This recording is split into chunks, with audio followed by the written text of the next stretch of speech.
boy, the inevitable autograph seeker. Somewhere in that crowd, incidentally, was Nadia Comaneci. Here is the coach, Bela Karolyi, and Bart Conner has made his way down to the Americans and is with Kim Zmeskal. Here's Bart. Kim, what a way to finish off the day with a 10.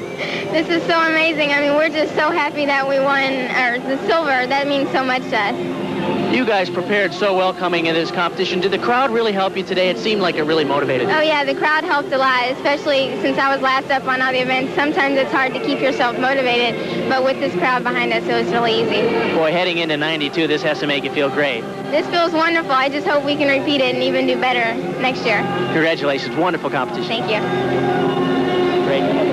Kathy, let's take another look at that final vault of Kim Zmeskal. Icing on the cake. This really epitomized the entire American performance here at the World Championships, coming up with clutch performances one after another.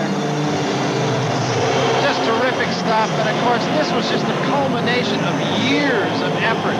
Look at the reaction from the coaches, from the participants.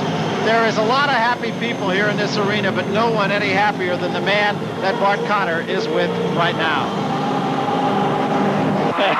Talk to us real fast. Sure.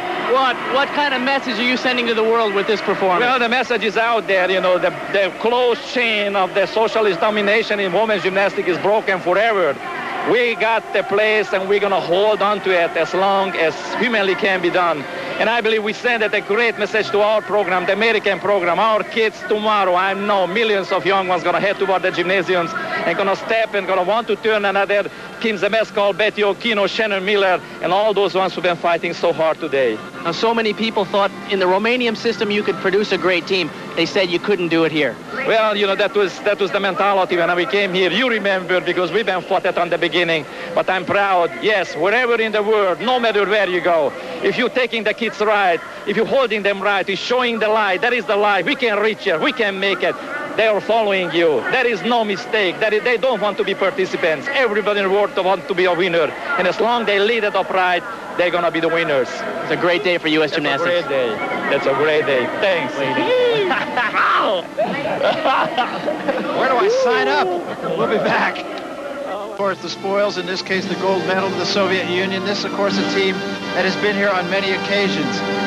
Medals take on different meaning to different teams. The Soviets have made a habit out of winning the gold medal. For the United States, however, winning a silver medal is winning indeed. I remember talking, Bart, to Kristen Cooper when she won a silver medal, and she said it took her a little bit of time to get used to the fact that, hey, I didn't lose and get a silver medal. I won a silver medal. And that's what these Americans, I'm sure, are feeling right now.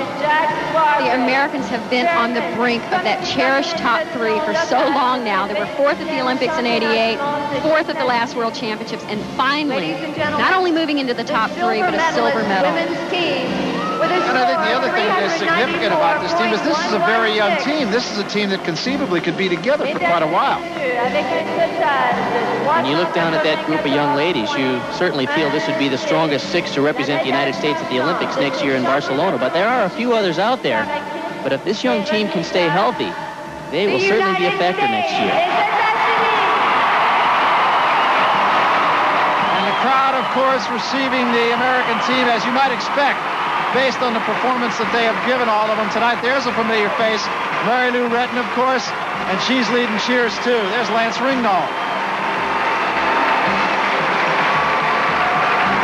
What a moment. You never forget this as long as you live. Kim Zmeskal, Shannon Miller. Carrie Strug is an impressive young lady. I expect she'll be one of the strongest members of the team by next year. She's on her way up. She's only 13 years old. Hillary Grivich in her first major competition, as you said. And how about this lady, Michelle Campy, also in her first major competition. What did she give this team leading off in every rotation? And finally, Betty Okino. What a story. There they are, folks. First and second place. Third place in the bronze medal going to Romania, and we told you different medals take on different meanings.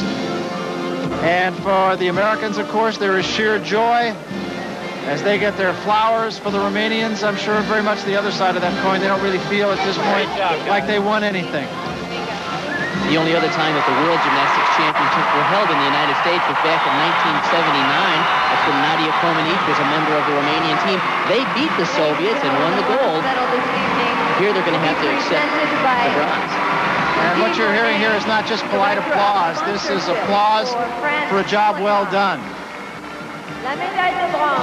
And finally, the presentation of the bronze medal, and that will go to the Romanians, who came in here, I'm sure, with a lot higher hopes. This certainly was a huge upset. The United States team has never beaten the Romanians in major competition. When you think about all the things that the Romanians have been through over the last couple of years with the revolution and the closing of the National Training Center, they have come back very strongly in the last 6 months to put together a strong team. They'll be a factor, and they'll be back in '92. Yeah, and you have an idea that this loss could make this team a little bit hungrier as you look ahead to Barcelona in '92. Well, they'll be back with a vengeance, I'm sure. So what happens now for our team, if you will? And again, this is a team that has only been a team for a very short period of time. What happens between now and the Olympic Games? Well, they go back to their respective gyms and begin that long training process for the Olympic Games. And as we said, between World Championships and Olympics, it's very much an individual sport, though they push each other in terms of reaching their potential. I think we'll see even greater things, hopefully, in Barcelona. Nice show gesture here as the Romanians shaking hands with their conquerors in this particular competition. That's the new Romanian flag, incidentally. The one without the socialist crest in the middle.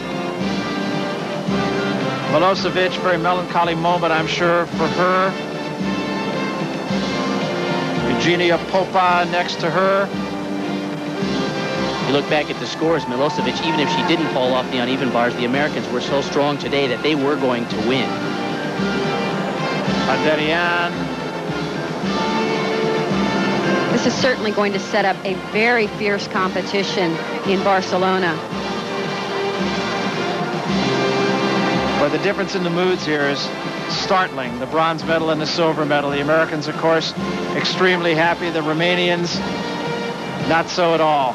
They feel they lost. The United States feels it won. The Soviets, and you can't take anything away from them, simply brilliant. Look at these faces, folks. You're going to see them around for a long time.